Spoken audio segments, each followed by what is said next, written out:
Vítajte Bošanov. Bošany sú známe tým, že majú tam veľa kultúrnych pamiatok. Napríklad kostol svätého Martina z roku 1776 je najväčšou dominantou Bošanov.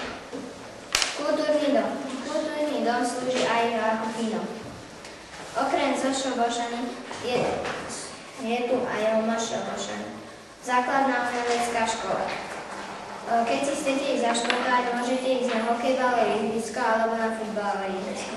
Okrem futbalového ihriska a hokejbalového ihriska sú tu aj tenisové kurty, vedľa hokejbalového ihriska, športová hala. Keď sa chcete najesť, môžete ísť do hotela Dávid, je tam aj možnosť prespať a aj možnosť oslavovať. Bošany majú veľmi zaujímavú históriu. Bošaniovci boli do roku 1860 tunajšími zemepánmi.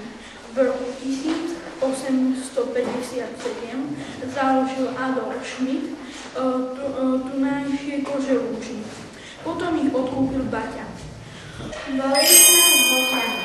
Videli sme kostol svätého Martina vpredu aj dozadu, interiér kostola, nádherný výhľad na Bošany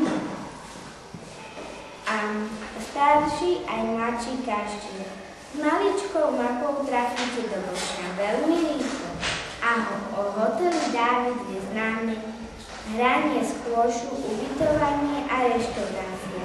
Dúfam, že navštívite malú